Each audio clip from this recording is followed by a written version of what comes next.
Hey, you know how when your kids leave home, you feel that deep sense of sadness? Maybe there's a little excitement too, but sadness? Well, this is why I'm sharing this particular episode from our secret vault. Because empty nest grief, it's not something to just get over. It's a real thing, and it's yours to navigate to your best of your ability. But you don't have to do it alone. I'm Jody Silverman, and you're listening to Beyond Empty Nest. I'm a life coach, recovered empty nest mom, living her best life. And let's face it, being a mom ain't easy. You pour everything, heart and soul, you have into your children for decades, all the while knowing one day they're going to leave. And yet, when that day comes, it's like, boom, what just happened? So, whether you're that mom feeling lost, sad, and without purpose, or the mom who's slightly sad, yet kind of excited to discover what's next, you're in the right place at the right time. I love when that happens, don't you? My friend, life coach, and fellow empty nest mom, Adina Tovell, is here to not only validate that your empty nest grief is real, but to share how you can navigate it so you can begin to get excited about what's waiting for you. Okay, spoiler alert. Do you want to know what's waiting for you? Fun, opportunity, and an amazing new relationship with your kids. So get ready, get set, and let's dive into this episode. Wait a minute. I almost forgot to mention, I have a gift for you because sometimes we need a mood booster, and it's a real mood booster to help you whenever you feel down and out. It's 5 dares to boost your mood and overall well being. It's a resource from me to you, and it's free. You can find the link in the show notes below after the episode. Okay, let's dive in for real.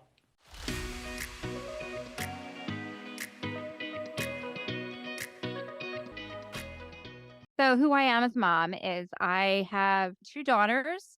One, I guess, started college, defected from college, moved to another country, had a whole kind of experience there, and is now back in college in that foreign country. So my part of my empty nest is a 24-year-old who lives 6,000 miles away. And then I know, right? And then my second daughter is a senior at the University of Vermont, also pretty far away. 400 though miles as opposed to 6,000, and she is getting ready to graduate this May. That's exciting. I know. It's big, big exciting. The second one going out into the world. But I mean, we did on a previous show that I hosted, we talked about the one daughter who defected from college and went far, far away. So, empty nest comes in all shapes and sizes. And whether your children live 6,000 miles away or literally 45 minutes away, I have a son who lives 45 minutes away, and he's my son. I can go weeks without seeing him. The grief that comes with empty nest is real. So let's talk about grief for a minute. When Yeah. you say grief, what exactly are you talking about?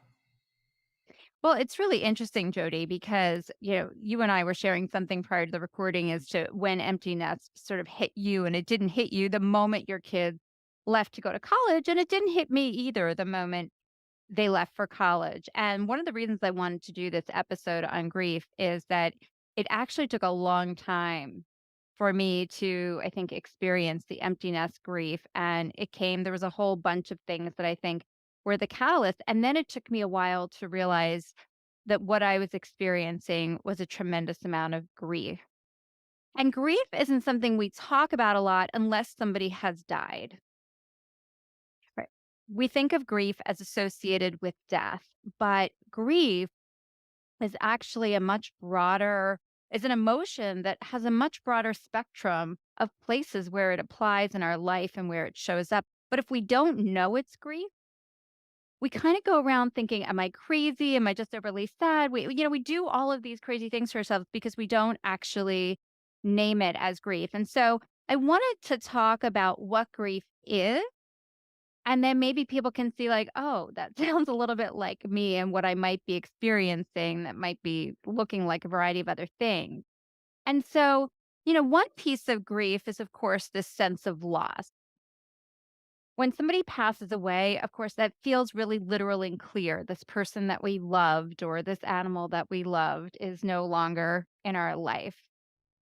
And that's true. There's this loss of that person being in our life. But in this particular case, it is also a loss of a lot of things.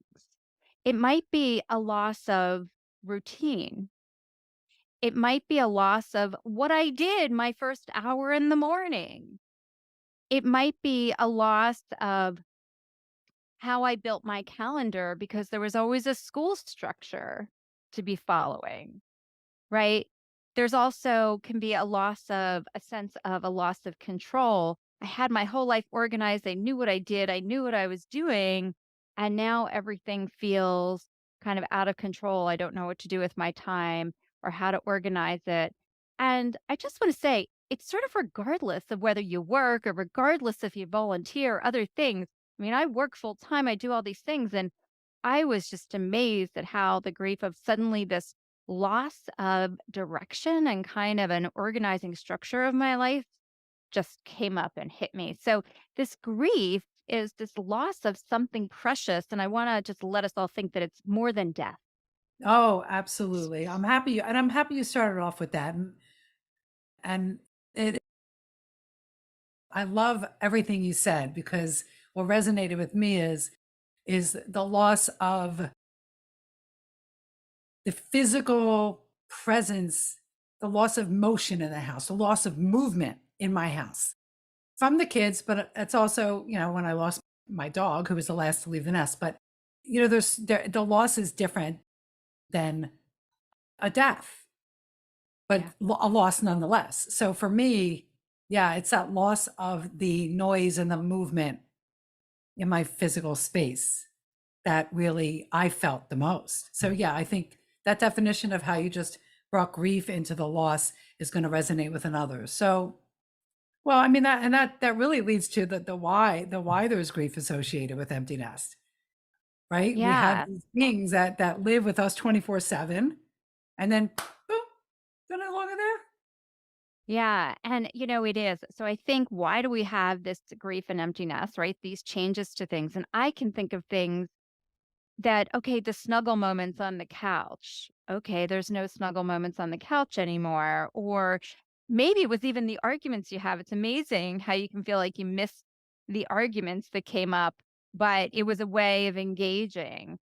Uh, Things having to do with when there was a school calendar, the way life felt like it had a cycle to it and a rhythm to it. And I know for me, I always put the school things on my calendar first, and it gave me this sense of belonging, association, connection that, just evaporated. I think there can also be in this loss of the change in the nature of of your relationship with your kids. Oh, it's a big one.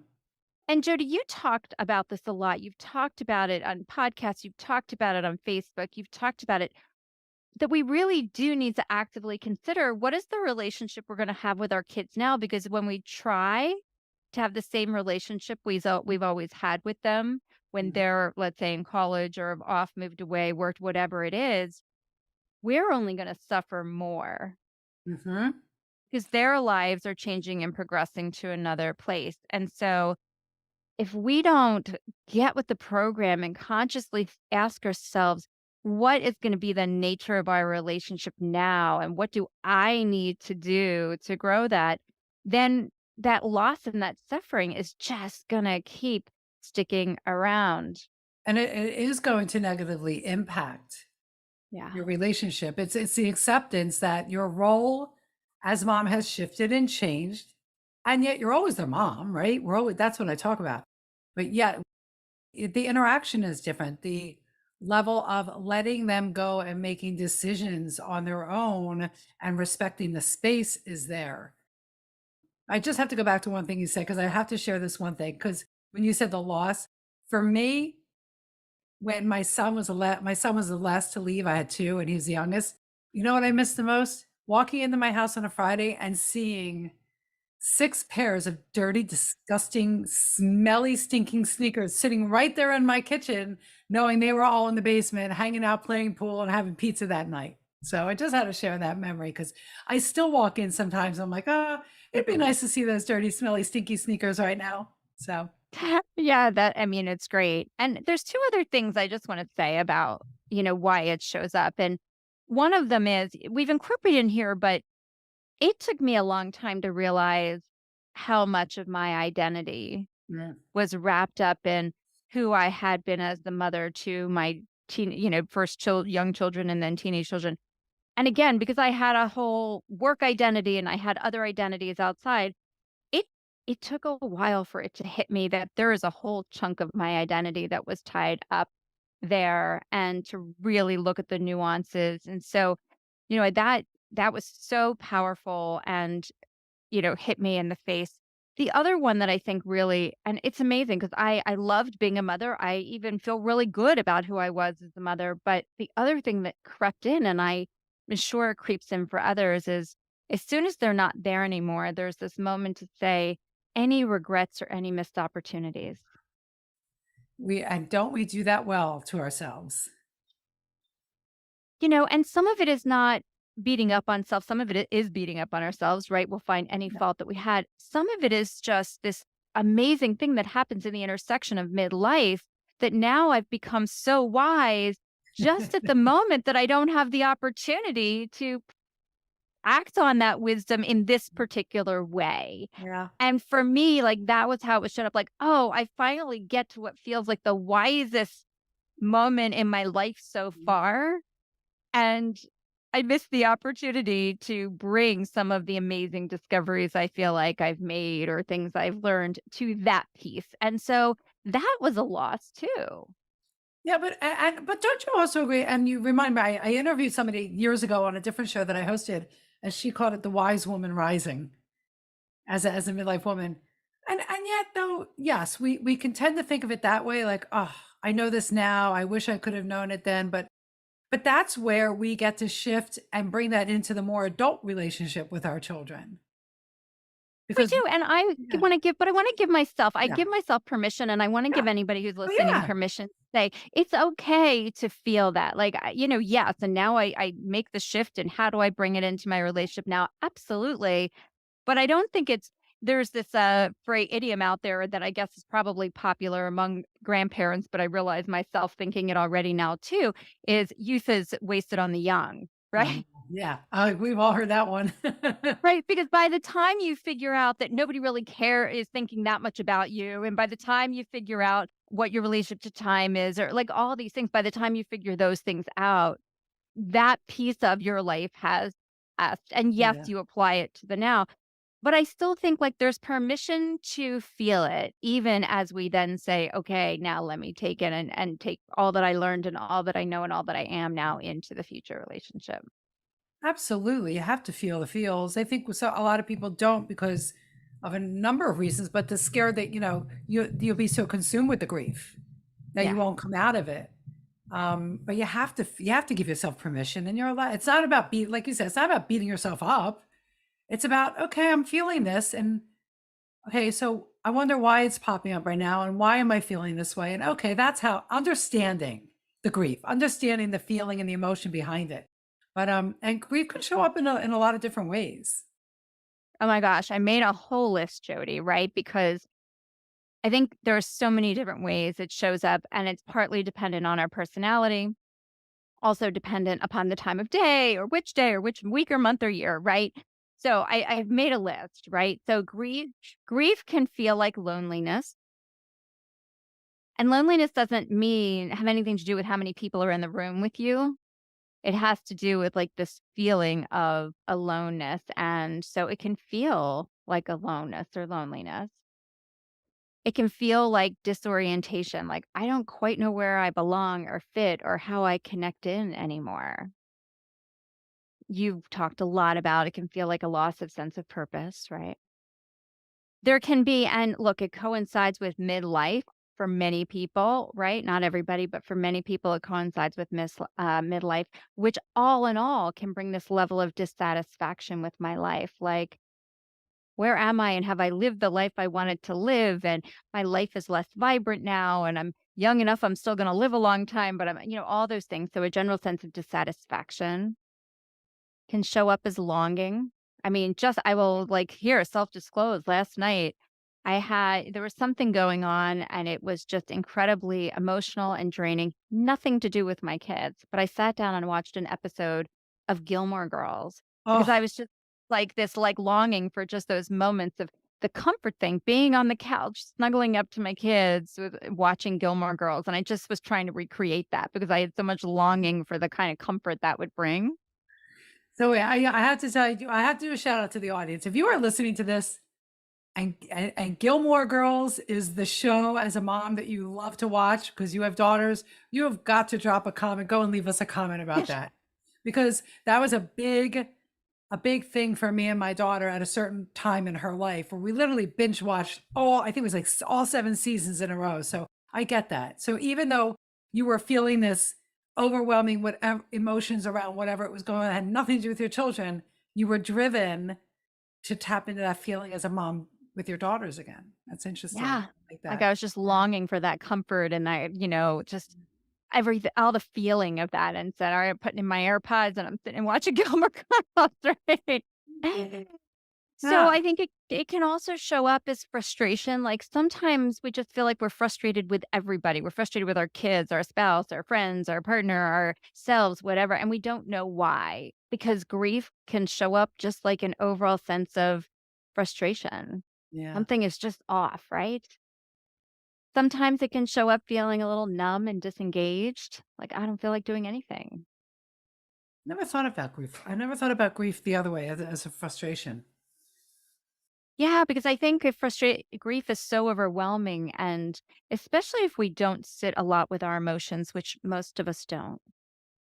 And if we don't really tap into what is sadness or grief versus the other, is we tend toward things like frustration or anger or anxiety or shortness as our go-to, and we often don't think that what might lie beneath that is not the person who we're pointing our finger at as the thing that's annoying us or the person that's annoying us, but that there's actually a couple layers underneath that. This is what I love about you, Adina. You have a gift. You have many gifts. Man, and I know this to be true because you're my friend. But you always offer that deeper level of self-awareness for us to dare just pause and say, okay, I wonder what's happening there.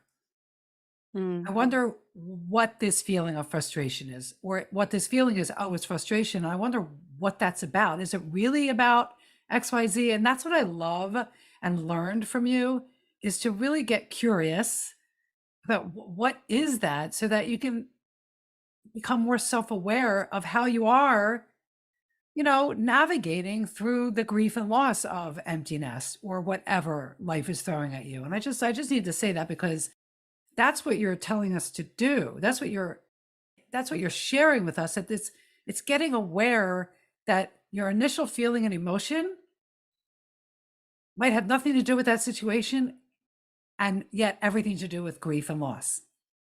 Yeah, and I think, Jody, I just want to share personally that that was a very, very real factor for me. So I'm divorced from my first marriage, great relationship, but divorced from my first marriage. And I got together with somebody else actually right in the midst of empty nesting, right? My kid's gone.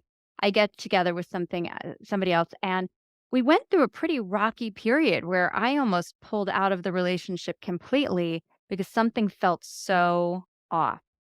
And I couldn't nail it down, but I certainly found all kinds of scapegoats. And I said, it's this, it's because they're this way. It's because, like I found all these scapegoats for why and almost pulled out of the relationship completely.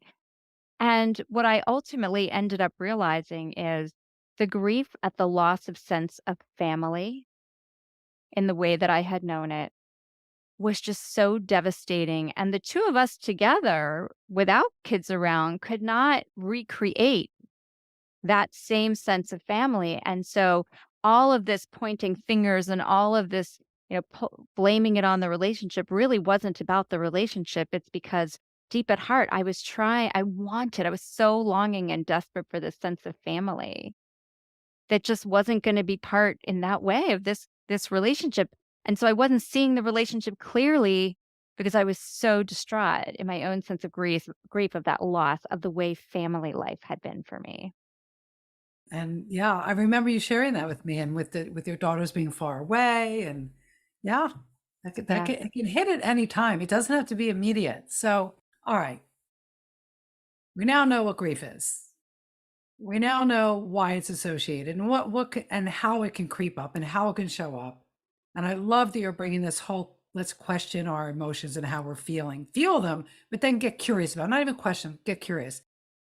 You also are known to have amazing strategies and suggestions and tips on how to navigate life transitions, Adina, through both being a coach, but also because, you've gone through them yourself. And that's what I love about this show is that everybody I talk to has gone through some journey and has come out the other side learning something and we share it. So you're going to offer 3 strategies for navigating this sadness.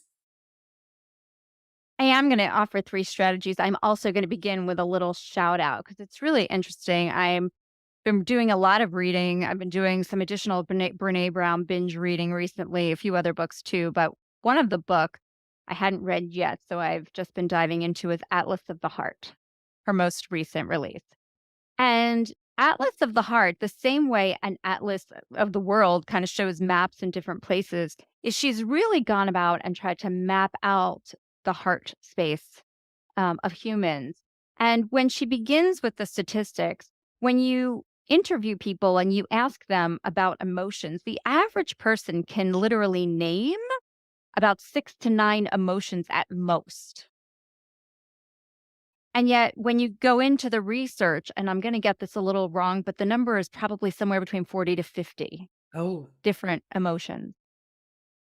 different names. I would never even know. No, you're right. Yeah, so we go to anger, we go to like, anxiety, we've got a basic go-to group. But if you took a minute and just listed down the number of emotions, most of us would come to a range of somewhere from 6 to 9. If we're a little bit whatever, maybe we get to 12. But when we look at the research, it's way, way, way more than that.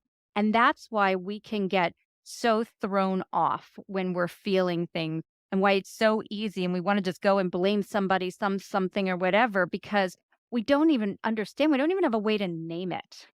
So if you haven't read Atlas of the Heart, or there's tons of other great resources out there too, where you might actually just work on expanding your emotional vocabulary, which is something I really had to step up and do in the later part of my life, is to go and do that because under the 3 strategies, the first strategy is really to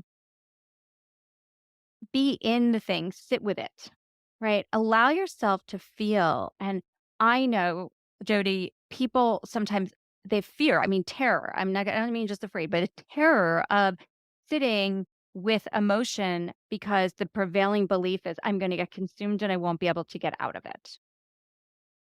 And I want to reassure people, right, that intentionally sitting with your feelings does not like open up the floodgates and you get swallowed up. Intentionally going into it, which means I want to sit with the feeling and I want to seek to know it and seek to understand it, actually brings so much more strength and awareness to your life, right? And it actually makes us stronger.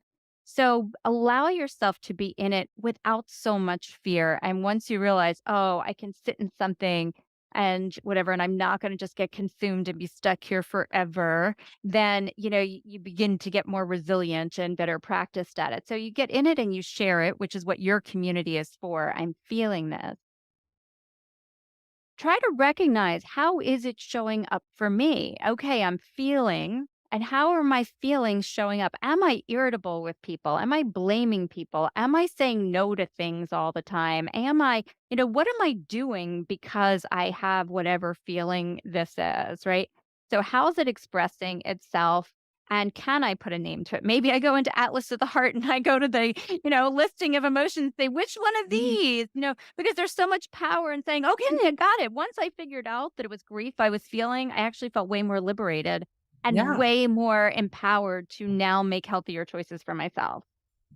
Well, that's what was going through my mind was that it's empowering. Yeah. To feel it and then to name it. Yeah. So feel it, name it.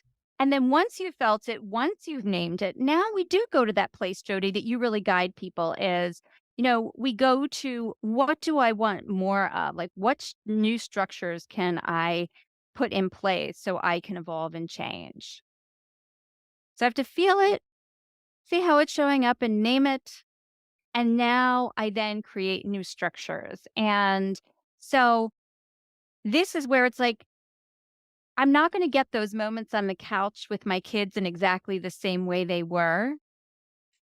And what I have said is, and I've said it to my kids very recently too, I want at least one time in the year where we designate a time, we go to a rented house, I don't care what country in the world it's in, where we just have time where we don't have to have 5,000 plans. We get to just be and allow the things. And I just said it. Okay, I need a new structure because I'm not just going to get it on the random Friday night.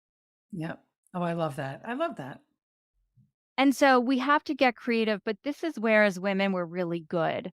But I will tell you, creativity doesn't come if we're not courageous enough to go through the first two steps. If we haven't gone through the first two steps, we haven't felt it and then identified how it's showing up and named it, all we end up doing is grasping. I mean, if I wish everybody were here and I'd say, how many people feel like they grasp at their kids? They chase after them. They try to pull them back. They try to pull them down. They try to get them back where things were. Like, I mean, we're all guilty of doing that a bit.